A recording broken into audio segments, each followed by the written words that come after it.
Le droit et le travers, une émission préparée et proposée par Nathanaël Meister avec la participation de Lise Gutmann sur Judaïque FM. Nathanaël Meister, bonjour. Bonjour Lise. Alors ce matin, nous recevons John Child, professeur honoraire au Collège de France, ancien titulaire de la chaire d'histoire et de religion romaine et également, entre autres, auteur de ce livre « Rites et religions à Rome », paru chez CNRS Éditions. John Child, bonjour. Alors, bonjour madame. Bonjour Lise. Bonjour monsieur le professeur. Dans une précédente émission, vous nous avez conté finalement combien le rite permettait une société de collaboration, de partenariat entre les dieux, le panthéon des dieux invités dans la cité romaine, les hommes, et comment chacun avait sa place et sa juste place dans un monde guidé par l'exercice rituel. Et puis, vous nous avez parlé des collèges sacerdotaux, de ces magistrats qui prennent les augures ou bien qui vont donner une interprétation au rite. On peut y voir, et certains ont franchi le pas, la naissance du droit. Alors, ce ius, ce droit civil romain, vient-il du rite? Comment naît-il? Qui sont ceux qui l'ont fait naître? Et qu'est-ce que aujourd'hui on peut penser de cette relation entre le droit et le rite? Vous savez qu'à Rome, c'est les pontifes qui gardaient le droit civil et le droit, les formules du droit civil. Alors qui sont-ils ces pontifes? C'est des sénateurs, c'est des gens, des hommes politiques du plus haut rang qui se faisaient élire aux charges. Je n'entre pas dans l'époque royale parce que c'est du mythe avant tout. Oui, hein. oui. L'histoire réelle commence à la République et là c'était des aristocrates. Longtemps il y avait deux castes, les patriciens qui auraient été là depuis la fondation de Rome et puis l'aristocratie plébéienne qui serait venue ensuite. Il y a eu au 1er siècle la République des conflits pour qu'il y ait une égalité de droit entre ces deux aristocraties. Ça ne nous intéressera pas ici. Donc les prêtres étaient des membres très peu, hein, au début 3, puis 9, puis 15, et ils n'ont jamais été plus de 19 sous l'Empire romain. C'était donc 19 sénateurs de très haut rang. Fallait, sous la République, au moins 40 ans, donc on était au niveau du consulat quand on était élu normalement parmi les pontifes, et c'était des Romains, donc ils avaient la tête juridique. Les Romains, les Grecs écrivent des mythes, disait toujours Vidal Naquet, et les Romains des lois. Les lois. Et leur pensée abstraite, c'était les lois, le droit. Et le droit, donc, qui règle les relations entre les membres de la cité et éventuellement les étrangers, eh bien, ça concernait à la fois les règles des relations interhumaines et surtout aussi les règles avec les dieux. Et c'était le droit sacré. Et le droit sacré faisait partie du droit public romain, dans l'État. Dans la famille, c'est le père de famille qui s'occupait de tout ça et personne ne s'en mêlait. Hein. Il y avait une totale indépendance. Et également dans les associations privées, tant que l'ordre public était conservé. Mais pour ce qui est de la vie dans les familles, le père de famille ne consulte pas à l'extérieur de la famille sur le... Non. La famille, il peut arriver que dans les très grandes familles qui ont des vieilles traditions, on consulte les pontifes. D'autant plus que certains cultes de très grandes familles sont des cultes d'État ou sont devenus des cultes d'État, comme pour les Iulii, la famille de Jules César. Il y avait à 10 km de Rome, ou 15 km de Rome, un sanctuaire sur la Via Appia où on vénérait un Jupiter un peu particulier, Vei Diovis, et c'était un culte d'État. Mais c'était le culte gentilis, comme on dit. Bref, mais normalement, dans la famille, l'autorité, le pape, c'était le père de famille. Et la mère de famille, donc, éventuellement. Donc le pontife intervient dans les affaires de la cité pour régler les relations publiques, tout ce qui est l'État et les citoyens romains. Alors il le fait par le biais de cette technique juridique qu'on appelle les responsa. Oui. Le Sénat ou les consuls, qui ont l'autorité de gestion, s'adressent aux prêtres pour les interroger sur certains problèmes. Et alors les prêtres formulent des réponses qui après se sédimentent dans une jurisprudence. Voilà. Et même chose au début sur le plan civil, parce qu'on pose les questions et donc aussi on formule des principes qui mettront des années à être arrachés au pontife et peu à peu... Alors justement, comment le droit civil naît-il comme autonome du droit sacré? Il n'a jamais été autonome. Il n'a jamais été autonome. Mais on ne mélange pas les choses. Hein.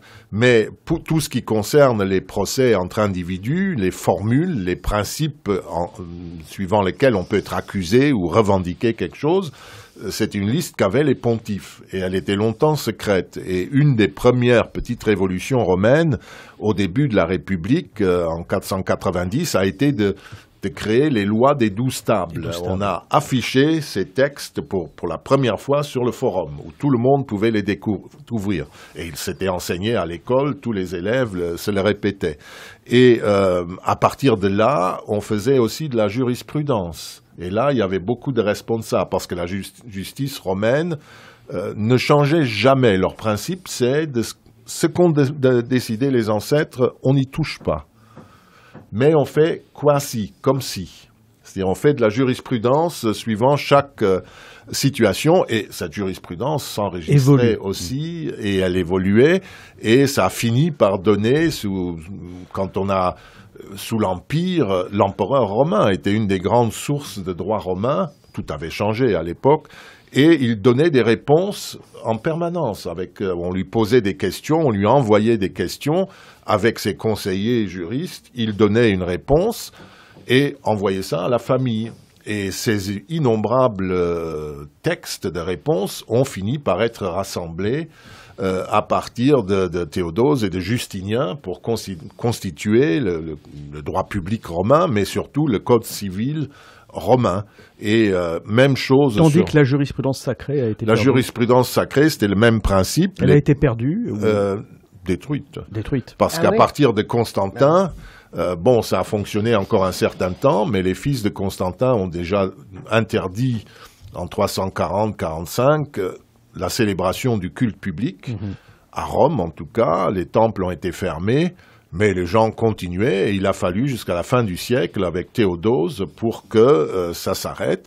Et à ce moment-là, les pauvres pontifes n'avaient plus rien à dire. Ils n'avaient plus de travail. Et comme progressivement, ils étaient sénateurs, ils faisaient autre chose. Mais comme les temples étaient fermés, il n'y avait plus de culte, donc il n'avait plus ce genre de choses. Et le droit sacré devait exister. Mais comme très rapidement, il y a eu le droit canon, on n'a plus recopié. Le droit canon. C'est les droits de l'Église, c'est le droit sacré de l'Église. Et désormais, le droit sacré païen n'avait plus aucun sens. Oui. Et il n'a pas été recopié comme tout le reste. Parce que je suppose aussi que le clergé romain veillait à ce que ces horreurs ne soient pas recopiées, et il s'est perdu, comme tant d'autres choses. Donc il n'y a que des bribes qui ont été conservées. C'est vraiment une perte intellectuelle irréparable. C'est ça que j'essaye de reconstituer en observant la pratique. Est-ce que lorsque l'on se tourne vers la pratique de la loi juive, et vers ces œuvres intellectuelles que sont la Mishnah, la Gemara, qui sont finalement élaborées au 2e, 3e siècle de notre ère par des rabbins ou des écoles rabbiniques qui ont des racines très fortes du côté de la vie romaine, est-ce qu'on peut retrouver un type de relation à la loi, de responsa, qui peut évoquer ce qu'était la tournure juridique romaine, les questions juridiques romaines? Et est-ce qu'on n'a pas à apprendre finalement de ce qu'était le droit romain à travers ce droit juif qui s'est élaboré au IIe siècle? Oui, c'est évidemment pas le même droit, mais c'est un droit homologue. Des ressemblances, ils étaient les gens d'un même monde. Et ils parlaient de rites. Qu'est-ce qu'il faut faire quand, je peux vous dire un exemple, mes prêtres, si j'ose dire, ils avaient un bois sacré. Alors, vos prêtres, ce sont les frères Zarval. Les frères Zarval. Et ils avaient un bois sacré. Et puis un jour où il y avait une rencontre aussi avec les citoyens romains. Ça concernait que les blés poussent bien. Et un des rites, c'était d'échanger des épis verts contre des épis secs Et on montrait ça à la déesse par des rites, des hadiyas, qui étaient la lumière clémente, qui faisait bien mûrir les moissons au mois de mai, juin, où on récoltait, et pour qu'elle comprenne bien. Et on échangeait ça, d'ailleurs, contre du vin sucré, etc., avec la déesse. Et il fallait qu'à ce moment-là, les citoyens romains présents, il fallait toujours une assistance, donnent des épis de blé vert, les blés de l'année. C'était le rite. Puis une année, nos braves prêtres constatent, ils font une séance, ils constatent, il n'y a personne qui était là. Il faisait sans doute mauvais, il faisait froid, ou il y avait des événements quelconques, c'était à 8 kilomètres du centre de Rome. Personne n'avait donné les céréales. Que faut-il faire? Alors là, les prêtres qui avaient le droit, c'était des prêtres de célébration, les Arvales. Hein, ils ne faisaient que ce rite et rien d'autre. Il y avait des prêtres comme ça.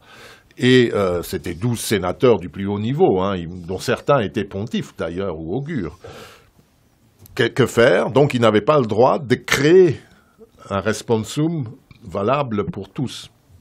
Donc ils ont écrit au pontife, ils ont demandé que faut-il faire. Mais oui. Et on a conservé le responsum pontifical à des prêtres qui dit, puisque personne ne s'est présenté pour donner les céréales, ben vous recommencez tout le sacrifice, toute la cérémonie qui dure une journée. C'était ça la réponse. Est-ce que cette réponse évoque ce que serait finalement le rôle de nos rabbins tel qu'il émerge après Absolument, c'est le même comportement, je crois. C'est le même type de religion ritualiste et c'est le même type d'autorité sacerdotale. C'est ça. Où le rabbin précise les règles et sort d'impasse, si vous voulez. Quand il y a une impasse majeure, on consulte un oracle. Oui. À Rome, c'est les livres sibyllins. Est-ce que vous voyez une passerelle entre certains de ces rites romains avec les céréales et certains rites juifs aujourd'hui dont on aurait peut-être hérité? C'est très loin. Hein. C'est très loin. Est-ce que le repas de Pessah, par exemple, Moi, je pensais vous paraît impliquer justement un sacrifice de céréales ou un banquet de céréales? Non, c'est beaucoup plus abstrait. Un sacrifice romain est un grand banquet des hommes avec la divinité. Ah oui. Et la divinité, la seule différence, c'est que la divinité mange d'abord, servie par les hommes. Les extas. Les extas, mais aussi des céréales. Elle reçoit une sorte de polenta de farine faite avec l'ancien blé, peut-être le nouveau, ça devait être quelque chose d'immonde, mais ils font une sorte de polenta et elle reçoit ça et elle reçoit de l'encens et du vin en permanence. Et après, les hommes sont là, ils n'ont pas le droit de toucher quoi que ce soit avant que la divinité ait mangé et après ils se l'approprient, c'est le toucher qui désigne et qui est aussi un geste de droit romain d'appropriation. Ça, c'est à moi. Il faut faire le geste. Et il faut surtout parler, parce que c'est la parole qui est performative dans le ritualisme. Et alors, quand parler, c'est faire. Quand parler, c'est faire. Et ensuite, les hommes mangent une partie du même repas.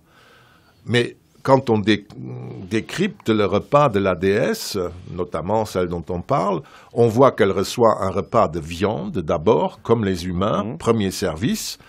Puis, chez les hommes, il y a une interruption où on sacrifie déjà de l'encens et du vin à la divinité, de nouveau. Et puis, on passe au deuxième temps du repas humain, qui est le symposion, où on boit du vin et on grignote des pâtisseries, des douceurs. Et bien, la déesse aussi reçoit, après le sacrifice de viande, on interrompt, hommage de nouveau par l'encens et le vin, puis elle reçoit du vin sucré contre des céréales mûres et des pâtisseries.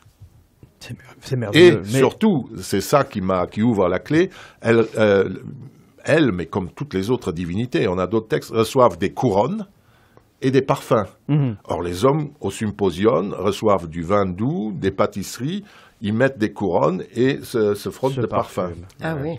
C'est vraiment la même chose. Mais alors, je reviens à ma question tout de même, John Child. Le repas de Pessah. Oui. Le repas de la Pâque juive. Eh ben, est-ce que c'est un banquet? Est-ce que c'est un rite? Quel quel rôle peut-on attribuer à la présence de ces viandes, végétaux? Est-ce qu'on est dans une pratique rituelle de type romaine? Moi, ça ne me surprend pas. J'ai fêté Pessah avec des amis, ça m'a beaucoup amusé. J'ai même fait les lectures. Je les aurais bien faites, il paraît. Et j'ai réussi à poser une question. Parce que c'était aux États-Unis et dans la prière finale que la maîtresse de maison, à un moment donné, elle dit « Maintenant, il faut terminer. » Vous savez qui est le prêtre à la maison. Le chef de famille a lu un texte dans un livret où on priait pour les Juifs dans le monde entier et notamment ceux qui étaient persécutés en Union soviétique. C'était en 2012. C'était il y a longtemps, oui. Alors moi, j'ai dit « Est-ce que c'est juste ça ?» Et alors, ils sont regardés. Et ils ont décidé, comme un Romain aurait décidé, puisque c'est dans le livre, c'est la tradition. Donc un Romain ne se sentirait pas déplacé. Ah non, certainement pas. Mais tous les sacrifices étaient des banquets. Et une partie du culte romain, même cette libation, encens et vin, était un banquet minimal. Abstrait. Eh ben, merci beaucoup, monsieur le professeur. Merci Nathanaël Meister, merci John Child. Et on se retrouve pour une dernière émission autour de rites et religions à Rome, avec bien sûr des passerelles avec le judaïsme. Merci beaucoup. Le droit et le travers, une émission préparée et proposée par Nathanaël Meister avec la participation de Lise Gutmann sur Judaïque FM.